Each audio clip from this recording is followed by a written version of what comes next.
بہت شکریہ. دیکھیں آئینی اور قانونی اعتبار سے تو پاکستان میں تو ویسے ہر چیز ابھی جو ناممکن تھی وہ بھی ممکن ہو رہی ہے. لیکن یہ آپ ایک پولیٹیکل پارٹی اگر بین کرتے ہیں تو آپ اس کے جتنے بھی پولیٹیکل پارٹی کے چاہنے والے یا لوگ ہیں, اس کی الیکٹورل اسٹرینتھ ہے, اس کا مطلب ہے ان کو آپ ان کے رائٹ سے محروم کر رہے ہیں. اسی طرح اگر گورنر راج آپ لگانا چاہتے ہیں تو گورنر راج لگانے میں جتنے لوگوں کے ریپرزنٹیٹیو ہیں, چاہے وہ 50 لاکھ ہیں 40 لاکھ ہیں جنہوں نے الیکٹ کیا ہے, ان کے رائٹ کو آپ چھیننا چاہتے ہیں.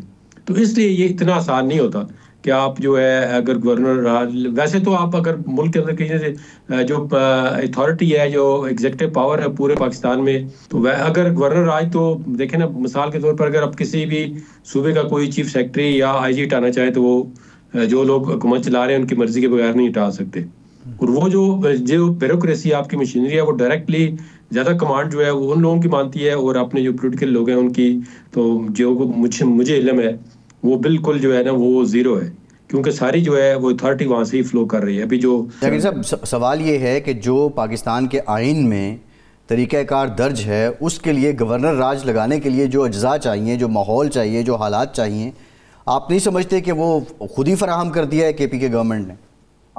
نہیں, اس میں دیکھیں ایک تو آپ دیکھیں جو کے پی کے گورنمنٹ کے ایک جو چیف منسٹر کا ایکٹ ہے وہ کسی طرح جسٹیفائڈ نہیں ہوتا کہ آپ ایک صوبے کا جو ایک چیف ایگزیکٹو ہے وہ لشکر کشی کرے یا وہ ایسے ساز و سامان کے ساتھ بار بار جائے ایک وفاق پہ جو ہے ایک قسم کا ڈی اسٹیبلائز کرنے کے لیے یا لوگوں کی جو روزمرہ کی زندگی کو ڈسٹرب کرنے کے لیے. لیکن کہ دیکھیں آپ یہ بتائیں کہ یہ کتنی پیشن گوئی ہے یا پریزمپشن ہے, ورنہ تو آپ کو سوال نہیں پیدا ہوتا کہ اس طرح کا چیف منسٹر جو ہے وہ 3-4 دفعہ آئے اور واپس چلا جائے, پھر وہ کہے جو اس کے واپسی کا علم بھی نہ ہو کہ کہاں سے گیا ہے. یہ پاسبل ہے؟ آپ سوچتے ہیں یہ نہیں پاسبل ہے؟ تو اندر سے میرے خیال میں جو میرا اپنا ذاتی رائے ہو سکتا ہے غلط ہو کہ وہ اس کا گٹ چوڑ جو ہے وہ جو قوتیں ہیں ان کے ساتھ ضرور ہے. نہیں, یہ فرمائیں کہ صوبائی اسمبلی جسٹیفائڈ نہیں ہے. جی, صوبائی اسمبلی کی قرارداد بھی ضروری ہے. ظاہر بات ہے کہ صوبائی اسمبلی تو یہ قرارداد منظور نہیں کرے گی, لیکن بلوچستان اسمبلی قرارداد منظور کر چکی ہے, پنجاب اسمبلی میں قرارداد پیش ہو چکی ہے, پتہ نہیں کب منظور ہوتی ہے. تو ان 2 اسمبلیوں کی یا ایک اسمبلی کی قرارداد کی کیا اہمیت ہے, اور صوبائی اسمبلی اگر قرارداد منظور نہیں کرتے تو کیسے یہ امپوز ہوگا گورنر راج؟ یہ دیکھیں جو گورنر راج کا جو پریزیڈنٹ کے پاس اختیار ہے وہ جوائنٹ سیشن بلا کے وہ جو آرٹیکل 232 ہے اس میں اگر وہ چاہتے ہیں جی کہ جو آئینی ڈھانچہ ہے جو کے پی کے کا ایک صوبے کا وہ آئین کے مطابق یا قانون کے مطابق نہیں چل رہا, تو اس میں پھر ان کو 2 ماہ کے لیے گورنر راج لگانا پڑتا ہے. پھر اس کے بعد ان کو پھر جوائنٹ سیشن سے اپروول لینی پڑتی ہے. تو وہ بھی ایک لمبا پروسیس ہو سکتا ہے. وہ پھر ویسے تو لکھا ہوا ہے کوئی چیلنج نہیں ہو سکتا, لیکن آپ نے دیکھا ہے کہ جو گورنر راج لگتا ہے وہ پھر چیلنج ہوتا ہے. پھر وہ وہاں پہ کانسٹیٹیوشنل کورٹ جو پوری پشاور ہائی کورٹ ہی کانسٹیٹیوشنل کورٹ ہے, وہاں پہ بینچ نہیں بنے ہوئے, اور نہ ہی وہ اسمبلی جو ہے بینچ بنانا چاہتی ہے. تو اس طرح سے یہ اتنا آسان نہیں ہے گورنر راج لگانا. اور پھر دیکھیں نا, اگر ایک بندے کی غلطی ہے, کل کو آپ کہتے ہیں جی مشینری اگر ایک بندہ چیف ایگزیکٹو غلط کر رہا ہے تو اس کو ہٹا کے نو کانفیڈنس کر لے نا, دوسری پارٹی کا کوئی اور بندہ چیف منسٹر بنا لے جو صوبے کو چلا سکتا ہے. ایک بندہ اگر وہ باز نہیں آتا یا وہ اس کی ایک بندے کی سزا تو آپ پورے صوبے کے لوگوں کو یا پورے صوبے کے جو الیکٹڈ ریپرزنٹیٹیو ہے ان کا رائٹ تو آپ ڈینائی نہیں کر سکتے. دیکھیں گورنر راج کا مطلب ہوتا ہے کہ آپ ایک پریزیڈنٹ کی مرضی ہوگی یا گورنر کی مرضی ہوگی, تو آپ اگر لوگوں کا رائٹ, یہ لوگوں کے رائٹ کا مسئلہ ہے. اچھا, یہ فرمائیں کہ حامد خان صاحب نے کہا تھا کہ 26ویں آئینی ترمیم کے خلاف 30 نومبر سے ہم وکلاء کی تحریک آغاز کریں گے یا اس پر سوچ بچار کریں گے. تو وہ میرا نہیں خیال کہ ابھی تک کوئی ایسا اجلاس ہوا ہے یا ایسی کوئی تحریک ہے. تو یہ کیا ہوا, وکلاء بالکل ٹھنڈے پڑ گئے یا انہوں نے مان لیا کہ جو کچھ ہوا ہے 26ویں آئینی ترمیم ججز کی طرح یہ درست ہوئی ہے تو اب اس پہ خاموشی بہتر ہے؟ نہیں, دیکھیں وکلاء جو ہے ایک پڑھا لکھا طبقہ ہوتا ہے. اگر وہ ایک بات کہتے ہیں تو وہ پولیٹیکل لوگوں کی طرح نہیں ہے تو وہ لشکر کشی کر دیں کسی ایسی جگہ پہ. اس کی مثال میں آج دیتا ہوں کہ آج احمد خان صاحب اسی بینچ کے اندر پیش ہوئے, میرے سامنے, میرے ساتھ ہی کیس تھا ان کا, تو وہ اسی کانسٹیٹیوشنل بینچ کے سامنے پیش ہوئے ہیں, حالانکہ وہ اس کو نہیں مانتے. تو طریقہ تو یہی ہوتا ہے کہ آپ ایک سسٹم کے اندر رہ کے کوئی کر سکتے ہیں, سسٹم کے باہر اگر وہ بینچ کا بائیکاٹ کرتے ہیں تو وہ پھر کیس نہیں کر سکتے یا کیس لے ہی نہیں سکتے. تو انہوں نے تو جو بار پولیٹیکلی اسٹیٹمنٹ دی تھی آج تو میرے سامنے وہ اس بینچ کے سامنے پیش ہوئے ہیں. گلگت کے جو چیف کورٹ تھے اس کے جو ججز کا معاملہ تھا تو اس میں رسپونڈنٹ کے وہ وکیل تھے وہاں پہ پیش ہوئے ہیں. تو اس کا مطلب ہے انہوں نے ایک طرح سے ایکسیپٹ تو کر لیا ہے. اور میرا نہیں خیال کہ وکلاء جو ہے وہ اس کو تحریک چلانے کے موڈ میں ہے کہ اس کو سسٹم کو جو ہے وہ ڈی اسٹیبلائز. ٹھیک ہے انہوں نے اس وقت باتیں کی ہیں لیکن ایک وکلاء کا جو مخالف دھڑا یا ایک میجر دھڑا جو گورنمنٹ کو سپورٹ کر رہا ہے وہ اس آئینی ترمیم کی حمایت کر رہا ہے. تو ایک جو گروپ ہے یا ایک دھڑا جو ہے وہ آئینی ترمیم کی انہوں نے پٹیشن ڈالی ہوئی ہیں, اس کا کوئی قانونی طریقہ ہی نکالنا پڑے گا. اب اس میں دیکھیں اسٹرائک کر دیں یا اس پہ پھر وہ نظام جو ہے وہ آگے جو ہم لٹیگیشن کہتے ہیں جی مقدمات کا فیصلہ نہیں ہو رہا کیس وکلاء کو چاہیے وہ قانونی راستہ ہی اپنائے. ابھی وہ تحریک اس وقت چلتی ہے نا جب آپ ایک مارشل لا کے خلاف تمام پولیٹیکل پارٹیز اکٹھی ہوں, پھر اس میں یہ نہیں ہوتا کہ یہ پارٹی اس کے ساتھ ہے یہ نہیں ہے. وہ اس وقت جو افتخار چودھری والی تحریک تھی وہ اب میرے خیال میں چلنی جو ہے ناممکن نظر آتی ہے. کیونکہ اس وقت ایک جدو صاحب یہ فرمائیں کہ ایک کیس پڑا ہے سپریم کورٹ میں مخصوص نشستوں والا جس پر عمل درآمد بھی نہیں ہوا اور اپیل بھی اس کی حکومت بھی دائر کر چکی ہے اور الیکشن کمیشن بھی دائر کر چکا ہے. تو اب سوال یہ پیدا ہو رہا ہے کہ کانسٹیٹیوشنل بینچ کے بننے کے بعد 13 رکنی بینچ کا فیصلہ ہے, اس پہ 14 رکنی یا 15 رکنی بڑا بینچ بنے گا پریکٹس اینڈ پروسیجر بل کے تحت, یا یہ کانسٹیٹیوشنل کوڈ جو ہے یہ فل کوڈ سمجھی جائے گی اور اسی میں یہ کیس آئے گا, اپیل آئے گی. یہ آپ نے بڑا امپورٹنٹ اور ٹیکنیکل کوسچن کیا ہے. تو جو میری اپنی ناقص رائے جو اوپینین ہے اس میں دیکھیں اس بینچ میں ایک تو 13 رکنی بینچ تھا اور 11 ججوں نے ان کے آلموسٹ جو ہے وہ پی ٹی آئی کے فیور میں ڈیسیژن دیا ہے, چاہے وہ کسی ڈیفرنٹ طریقے سے دیا ہے لیکن انہوں نے 11 ججوں نے جو ہے آلموسٹ ایک ہی مطلب ہے تھوڑا ملتا جلتا مطلب ہے 8 کا تو بالکل ان کے حق میں تھا لیکن باقی جو 2-3 جج تھے ان کا بھی یہ تھا کہ بلے کے نشان کو الیکشن کمیشن نے صحیح طرح انٹرپریٹ نہیں کیا ہے. تو میری رائے میں جب تک وہ 13 رکنی بینچ ہے یہ 14 یا 15 رکنی بینچ کو کانسٹیٹیوشنل بینچ نہیں کیا جاتا یا فل کورٹ کو تو اس کا ریویو سننا جو ہے وہ اس کا مشکل ہے. کیونکہ دیکھیں نا یا اتنا ہی بینچ اگر ریویو میں جانا ہے تو اتنا ہی بینچ بنے گا, ٹھیک ہے. اگر وہ اپیلیٹ اسٹیج اپیل ہے تو پھر اس سے بڑا بینچ بنے گا. اپیل جو ہے وہ ظاہر ہے پھر 13 رکنی نہیں, پھر آپ 14 یا 15 رکنی سنے گا اور اس میں وہی کانسٹیٹیوشنل بینچ بنے گا جو اس تعداد سے بڑا ہوگا. نہیں 26ویں آئینی ترمیم کے بعد جدون صاحب اب یہ اگر کیونکہ یہ ابہام ہے اس لیے آپ سے پوچھ رہے ہیں 26ویں آئینی ترمیم کے بعد کیا ہاں نہیں ترمیم کے بعد ہی میں کہہ رہا ہوں نا. دیکھیں وہ تو آپ پھر وہ ججمنٹ تو 26 ترمیم سے پہلے آئی ہوئی ہے نا, تو اس کو جب اس کی اپیل ہے جب اس کو آپ نے ریویو کرنا ہے تو پھر ڈیفینیٹلی جو ہے وہ بینچ آپ کو بڑا بنانے کو بڑا بن سکتا ہے نا. یہ تو یہ کہ رکاوٹ ہو بینچ نہیں بن سکتا. وہ تو آپ پوری سپریم میں آپ نے دیکھا پہلے سندھ میں انہوں نے کہا جی یہ پوری سندھ ہائی کورٹ جو ہے کانسٹیٹیوشنل بینچ ہے. ابھی کے پی میں دیکھیں پوری ہائی کورٹ جو ہے وہ کانسٹیٹیوشنل میٹر سن رہی ہے. تو وہ جب جوڈیشل کمیشن کا اجلاس ہوگا تو کہیں جی اس میں جو آلریڈی ایگزسٹ کر رہا ہے کانسٹیٹیوشنل بینچ ساتھ وہ تو بینچ 2 مہینے کے لیے بنا ہوا ہے اور اس میں ممبر جو ہے وہ ڈال بھی سکتے ہیں نکال بھی سکتے ہیں, ان کے پاس جوڈیشل کمیشن کا اختیار ہے.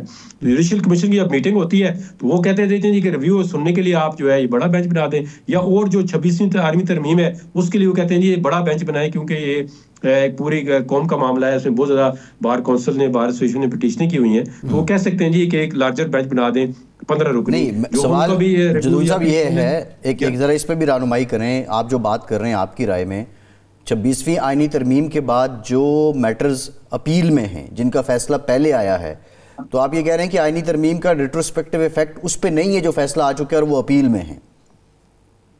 نہیں اس میں ایک شک لکھی ہوئی ہے کہ تمام جو اپیلیں ہیں نا مختلف قسم کی اپیلیں ہیں. بینچ کی اگر کمپوزیشن کی دیکھیں تو وہ ڈیفرنٹ سچویشن ہے, لیکن اگر کوئی اپیل پہ تھی وہ کانسٹیٹیوشن میٹر ہے تو وہ آٹومیٹکلی انہوں نے کہا جی یہ اس بینچ کو ٹرانسفر ہو جائے گی کانسٹیٹیوشن بینچ کو. اور ابھی وہ سن رہے ہیں تمام جو سو موٹو نوٹس ہیں 2006 کے 7 کے بہت زیادہ کیس لگا رہے ہیں ان کے پاس, تو وہ بھی سن رہے ہیں. لیکن جو ایک لارجر دیکھیں نا بینچ نے ایک فیصلہ دیا ہوا ہے, فل کورٹ نے ایک فیصلہ دیا ہوا ہے, تو اس میں ٹیکنیکل ایشو ہے کہ وہ ایک جو ہے 7 رکنی یا 6 رکنی بینچ نہیں سن سکتا. کیسے سنے گا؟ جی بالکل صحیح ہے, وہ بینچ نہیں سن سکتا. جی ٹھیک. جدون صاحب بہت شکریہ. جہانگیر جدون صاحب ہمارے ساتھ موجود تھے. ایک بعد واپس آتے ہیں.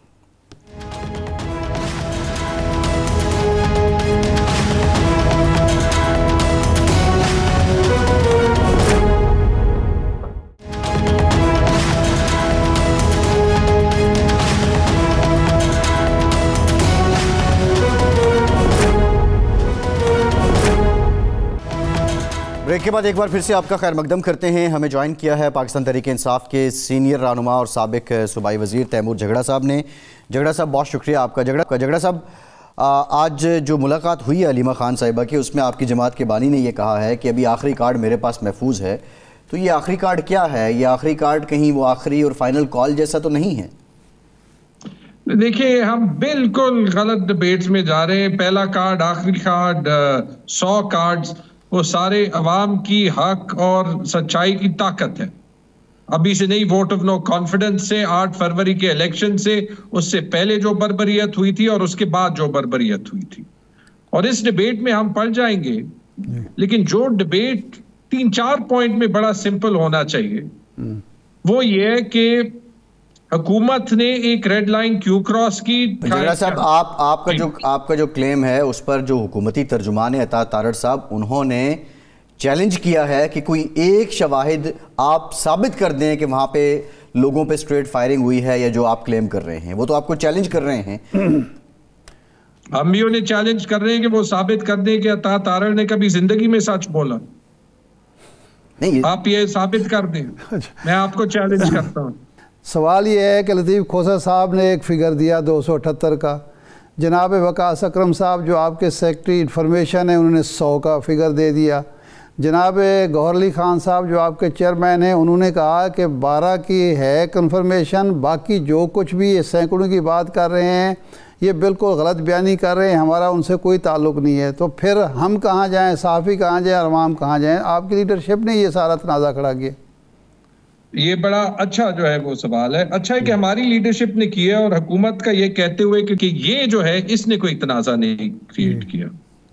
فگرز پہ آتے ہیں کیونکہ فگرز پہ ٹریننگ ہے, ٹھیک ہے. اس سانے کے بعد میں نے دیکھے جو اس ٹائپ کے میسیکرز ہوئے ہیں تاریخ میں, ہماری تاریخ میں, یار یہ مجھے کلیئر کرنے دیں, یہ ذرا آرام سے کلیئر کرنے دیں, کیونکہ آپ جیسے کریڈیبل جرنلسٹ کے پروگرام پہ کم از کم کلیئر کرنے کا موقع ملتا ہے. جھگڑا صاحب گزارش سنیے. بنیادی بات یہ ہے کہ ایک جانب آپ لوگوں کو جہاد کے نام پہ نکال رہے ہیں, حقیقی آزادی کے نام پہ نکال رہے ہیں, آپ ان کو چارج کر رہے ہیں, ان کے پاس ڈنڈے بھی ہیں, ان کے پاس ہتھیار بھی ہیں, اور اس کے بعد آپ کہہ رہے ہیں کہ ریاست نے ایکشن کیوں کیا. بہرحال یہ جو باتیں ہیں دونوں طرف سے اگر دیکھیں, دونوں طرف سے موقف دیکھیں تو یہ سیاسی ناکامی ہے حکومت کی بھی اور آپ کی بھی. فائنل کال کے نام پہ تھی, آپ احتجاج ایسے سمیٹا کہ جیسے پتہ ہی نہیں چلا. اب اس کے بعد جو ہو رہا ہے, سی ایم کے پی کے ایک آپ کے پنجاب کے یہاں کے امیدوار ہیں مہر شرافت علی, ان کو فون کر کے گالم گلوچ کر رہے ہیں, اور یہ وہ مہر شرافت علی ہے جس کا آپ کلیم کرتے ہیں کہ فارم 45 کے تحت اس نے مریم نواز کو شکست دی ہوئی ہے. تو یہ کیا طرز سیاست ہے, یہ کیا کر رہی ہے پاکستان تحریک انصاف؟ کوئی یہ بنیادی بات نہیں, یہ بنیادی بات یہی ہے. آپ نے فگرز کا پوچھا, میں نے آپ کو 2 دیا, اب میں آپ کو 2 اور دیتا ہوں. نہیں جھگڑا صاحب, اب کیا یہ آپ کی جو ترجمانوں والی کمیٹی ہے اس میں ڈیسائیڈ ہوا ہے کہ اینکر جو بھی پوچھتا رہے آپ نے اسی پہ بات کرنی ہے, آپ نے یہی بتانا ہے؟ یہ سیاہ باب ہے. یہ جو پرائم منسٹر ہے, آپ نے اس اسمبلی میں بیٹھنا بھی گوارا کیا جس میں وہ پرائم منسٹر ہیں, اور اب بھی خان صاحب آپ سے کہہ رہے ہیں کہ آپ سینٹ میں, قومی اسمبلی میں, صوبائی اسمبلی میں یہ ایشو اٹھائیں. تو اب ہمارا سوال یہی ہے کہ اب آپ دوبارہ مذاکرات کی میز پر جائیں گے, اسمبلی میں ایوانوں کے اندر جدوجہد کریں گے, یا دوبارہ سڑکوں پر آئیں گے؟ یار ہم بھی اسمبلی میں بیٹھے ہیں, قائد اعظم محمد علی جناح بھی انگریزوں کی اسمبلی میں بیٹھا تھا. کیوں بیٹھا تھا؟ جی کیونکہ ایک طریقہ ہوتا ہے نا اپنے مقصد حاصل کرنے کا. نہیں وہ تو میں تائید کر رہا ہوں, میں آپ کی تائید کر رہا ہوں, لیکن میں جو سوال کر رہا ہوں وہ یہ ہے کہ اب مستقبل کا لائحہ عمل کیا ہے, کہ آپ ایوان کے اندر اب جدوجہد کریں گے یا دوبارہ سڑکوں پر آئیں گے؟ دیکھیں, ایوان کے اندر بھی جدوجہد کریں گے, لیگلی بھی جدوجہد کریں گے, اور میں آپ کو دوبارہ سے بتاتا ہوں کہ سڑکوں پہ کیوں یہ جدوجہد کنٹینیو رہے گی. اچھا, یہ کسی کا خیال نہیں تھا کہ اسلام آباد میں ڈی چوک پہ سڑک پہ نکلنا نہ پڑتا اگر 8 فروری کو الیکشن کے رزلٹ مانے جاتے. 6 بجے آ گیا تھا, اس سے پہلے سال کی بربریت ہوئی تھی, اس کو بھی عوام نے مسترد کر دیا. ماننا چاہیے سڑک پہ آنا نہ پڑتا اگر سارے جو جوڈیشل رستے تھے نا وہ بلاک نہ ہوتے الیکشن کمیشن کے. آج آپ دیکھ لیں مجھے بتا تو دیں کہ کیوں چینج کیا جسٹس جہانگیری کو 3 سیٹس؟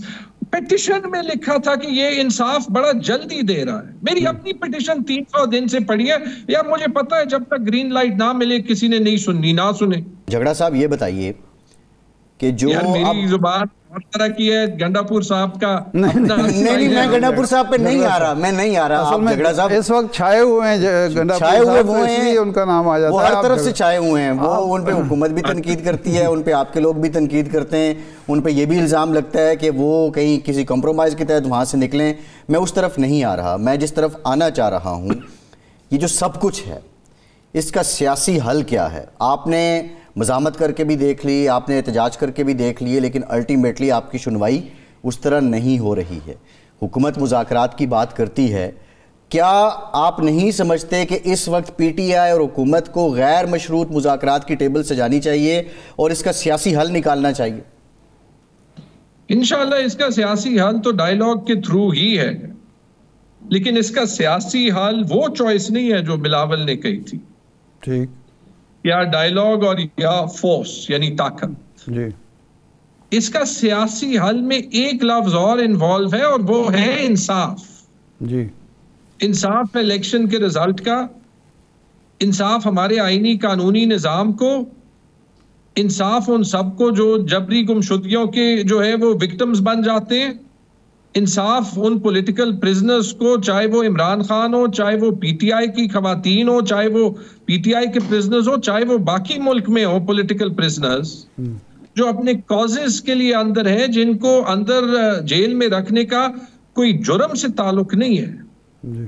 دیکھیں اس پہ جب بھی سیریسلی بیٹھے, میں بتاتا ہوں, اور یار بڑا آسان ہے آج کل, پی ٹی آئی کے زیادہ لوگ ٹی وی پہ نہیں آتے کیونکہ آپ کو پتہ ہے کسی کو قانون کا کور نہیں ہے. آنا صرف اس لیے پڑتا ہے ویری آنیسٹلی کہ کوشش یہ ہے کہ کسی دن کوئی یہ بات سن لے. یار 2.5 سال ہم نے کوشش کر دی کہ عمران خان کی پاپولیرٹی کو جو ہے ڈنڈا مار مار کے ٹھیک کر دیں, نہیں ٹھیک ہوئی. کسی بھی وقت ان 2.5 سال میں ووٹ آف نو کانفیڈنس سے دیکھ لیں, اگر یہ انصاف اور حقیقی ڈائیلاگ کا کوئی جو ہے وہ پروسیس شروع ہوتا تو we would be better off, بہتر حل نکلتا. حالات برے ہی ہوئے جھگڑا صاحب, لیکن اس کی وجہ یہی ہے نا کہ آپ نے پولیٹیکل فورسز کے ساتھ مذاکرات کو کبھی قبول ہی نہیں کیا, پسند ہی نہیں کیا. آپ ہمیشہ کہتے ہیں جی ہم تو ان سے کریں گے مذاکرات جن کے پاس اختیار ہے. جب ان کے ساتھ بیٹھتے تو کوئی نہ کوئی حل اس دن دیکھیں نا, اگر وہ مذاکرات آگے بڑھتے تو یہ ڈی چوک والا معاملہ نہ ہوتا, کوئی نہ کوئی نتیجہ نکل آنا تھا. ہاں دیکھیں یہ ڈیبیٹ ہو سکتی ہے, اور میرے خیال میں ہمیں وہ دن جلدی سے جلدی لانا چاہیے کہ سیاستدان کو صرف سیاستدان سے ہی مذاکرات کرنے ہو. آپ کو پتہ ہے جھگڑا صاحب بات یہ ہے, آپ سول سپرمیسی کی بات کرتے ہیں, آپ آئین کی پاسداری کی بات کرتے ہیں. آئین پاکستان میں آپ کے پاس کیا کوئی کور ہے کہ آپ ڈائریکٹلی جو ہے حکومت کو بائی پاس کریں اور اسٹیبلشمنٹ سے آپ جا کے بات کریں؟ آئین کے تحت جو اسٹیبلشمنٹ ہے, ریاست ہے, وہ تو حکومت کے پالیسی پہ اس نے عمل کرنا ہوتا ہے. تو جب ظاہر ہے بات آپ کو کرنی پڑے گی حکومت کے ساتھ, پولیٹیکل اینٹیٹیز کے ساتھ, جن کو کل تک آپ اس لیے بھی اگنور کرتے رہے کہ آپ مختلف القابات سے نوازتے رہے, لیکن اب کیا کچھ سیکھا ہے آپ نے بھی؟ کچھ میچورٹی کا مظاہرہ کرنا چاہیے, یا اسی بات پہ آپ رہیں گے, ان سے نہیں تو ان سے بات کریں گے اور یہی معاملات چلتے رہیں گے؟ نہیں, ہم نے تو بہت کچھ سیکھا ہے. شاید پارٹی میں ہر بندے نے نہ سیکھا ہو, کیونکہ پاکستان کی سیاست ایک گیم بن گئی ہے ان لوگوں کی جو کہ اصول کی سیاست کرنے کی کوشش کرتے ہیں, اور ان لوگوں کی جو کہ جس طرف کو ہوا چلے اس طرف کی سیاست کریں گے. اور وہ کیونکہ یار مانگتا یہ ہے نا, اگر میں جو ہے وہ یہ جو میرے پہ کیسز تو اتنے زیادہ نہیں تھے, میں نہ صرف کسی سے فیور لیا ہے نہ کسی سے فیور مانگا ہے. 2500 ووٹ جو ہے وہ 25,000 ووٹ 1600 ہو گئے, 1600 ووٹ 25,000 ہو گئے. تو ٹھیک ہے, بات سیاستدان سے ہی کرنی چاہیے. لیکن اگر پاکستان کے آئین میں یہ نہیں لکھا کہ کسی پارٹی کو کہ ہمیں جو ہے وہ, یا عمران خان کو, آج جو آپ انقلابی ہیں تو ان غلطیوں پہ بھی تو پہلے معافی مانگے پاکستان تحریک انصاف کہ آپ کل کو غلط تھے, آپ نے رجوع کیا ہے, آپ ٹھیک نہیں تھے. غلطی تو اپنی عمران خان نے کم از کم مانی نا. نواز شریف جو ضیاء الحق کے ساتھ رہا، اس کے بعد وہ 90 کی دہائی میں 2 بار رہا، اس کے بعد وہ جو ہے ہائی جیکنگ کیس میں گیا اور اس نے اپنے یہ دونوں ٹرمز کے 90 کی دہائی میں جھگڑا صاحب اب لاسٹ یہ بتا دیں کہ علی امین گنڈا پور صاحب پہ آپ ہی کی جماعت کے لوگ یہ تحفظات کا اظہار کر رہے ہیں کہ زبردستی وہاں سے نکالا بشرا بی بی کو انہوں نے. بشرا بی بی ریلکٹنٹ تھی، وہ احتجاج چھوڑ کے نہیں جانا چاہتی تھیں، بلکہ ان کی جو سسٹر ہیں مریم ریاض بٹو صاحبہ، انہوں نے تو کہا کہ حبس بیجا میں رکھا گیا علی امین گنڈا پور کی طرف سے بشرا بی بی کو. یہ کیا حقیقت ہے؟ یہ پارٹی میں آپ کی کچھ اس سے متعلق کلیئر ہوا ہے؟ کیا واقعی علی امین گنڈا پور کمپرومائز تھے اور وہ زبردستی وہاں سے بشرا بی بی کو لے کر گئے؟ نہیں، کوئی جو 9 مئی کے بعد رہا ہے وہ کمپرومائز نہیں رہا. یہ اور ہم اپنے سارے انٹرنل مسئلے خود سے ہی سالو کر دیں گے. نہیں، انٹرنل مسئلہ تو ہے، آپ پبلک پالیٹکس کر رہے ہیں نا. پاکستان کے عوام، آپ کے کارکن بھی تو یہ جاننا چاہ رہے ہیں ایگزیکٹلی اس دن ہوا کیا کہ فائنل کال آپ نے یکمشتی لپیٹ دی.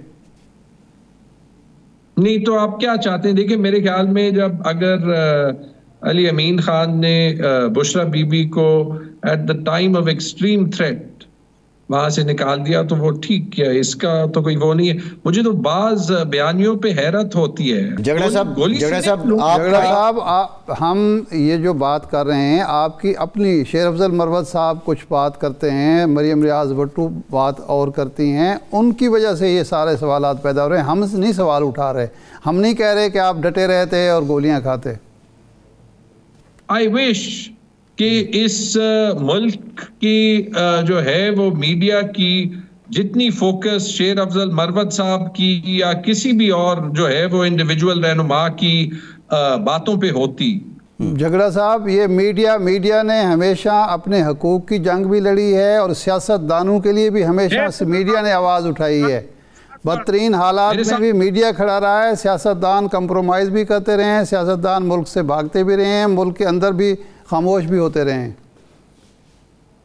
دیکھیں میں یہ میڈیا کا وہ نہیں بنا رہا، میں آپ کو کہہ رہا ہوں یہاں پہ دیکھیں کردار اچھا میڈیا کا بھی رہا ہے. میں آپ کو بتا دیتا ہوں، چاہے میڈیا ہو، چاہے سیاست ہو، چاہے ادارے ہو، بندے وہ چاہیں جو سچ اور اصول پہ رہے تو وہ مخالف بھی بہتر ہے. ایسے دوست اس وقت تک دوست رہے جب تک اس کو آپ کی دوستی جو ہے وہ کوئی فائدہ پہنچائے. صحیح ہے. اچھا اب یہ فرمائیں کہ آپ کے خیال میں ایک پرانے سیاسی کارکن کے طور پر آپ کی پارٹی کو، چلو بہت پرانا نہ صحیح لیکن بہرحال ایک سیمی ینگ کارکن آپ کو کہہ لیتے ہیں، یہ فرمائیں کہ اب آپ کی پارٹی کو غیر مشروط طور پر مذاکرات کی میز پر بیٹھنا چاہیے تاکہ یہ جو آپ کی شکوے شکایات ہیں یہ بھی دور ہوں اور ملک کے اندر جو کرائسس ہے اس کا بھی خاتمہ ہو. سیریس مذاکرات کے لیے بیٹھنا چاہیے. جب بھی سیریس مذاکرات کی آفر ہو، سیریس مذاکرات وہ نہیں ہوتے جو ابھی تک حکومت نے آفر کیے. مثال کے طور پہ اگر اس دھرنے کے مذاکرات سیریس ہوتے، اور اس لیے میں کہتا ہوں کہ جتنا بھی مشکل ہو، جیسے ہمیں کھڑا ہونا چاہیے اس طرح جیسے آپ کرتے ہیں یا جیسے میڈیا میں بہت لوگ کرتے ہیں لیکن سب نہیں کرتے نا، جیسے سیاست دان میں بہت سے لوگ اچھے ہیں، بہت سے لوگ نہیں اچھے، ایسے ہر جو ہے وہ شعبے میں کہ یہ بھی ہم حکومت کو بتائیں کہ سیریسنس یہ نہیں ہوتی کہ آپ جو ہے وہ صرف بعد میں بیانیہ بنا کے کوشش کریں. اگر اس کا حل نکالنا تھا تو اس وقت نکالنا چاہیے تھا جب دھرنا پشاور میں تھا. اس وقت تو یہ سارے تڑی دے رہے تھے نا. ٹھیک ہے، جب ایک چیز کی فلو بن جاتی ہے تو پھر وہ چل جاتی ہے. دیکھیں میں ہمیشہ کوشش کرتا ہوں کہ لاجیکل بات کروں. جب سیریس مذاکرات ہوں گے ہمیں ٹیمپریچر تو اور ہائی نہیں کرنا چاہیے، لو کرنا چاہیے. لیکن میرے خیال میں آپ کسی بھی نیوٹرل یا انڈیپینڈنٹ آبزرور سے پوچھ لیں کہ الیکشن میں 9 مئی کے بعد، ووٹ آف نو کانفیڈنس کے بعد عدالتوں میں کس کے ساتھ زیادتی ہوئی ہے، وہ کہے گا پاکستان تحریک انصاف کے ساتھ، لیکن کہے گا آپ بھی تھوڑا بہت جو ہے وہ سیکریفائس کر دیں گے، لیکن سیریس آفر ہو. دیکھیں آج آپ کس حد تک پہنچ گئے ہیں.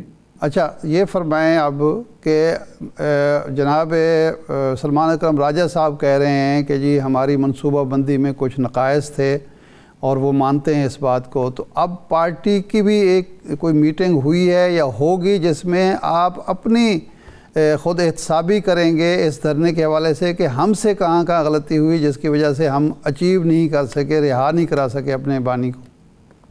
نہیں، کنٹینیوسلی یہ خود احتسابی ہوتی ہے. اور دیکھیں غلطیاں تو ہر کوئی کرتا ہے، ہم نے کی ہیں، بہت سی غلطیاں کی ہیں، بہت سی غلطیوں پہ میں پبلکلی بولوں گا، بہت سی غلطیوں پہ میں پبلکلی نہیں بولوں گا.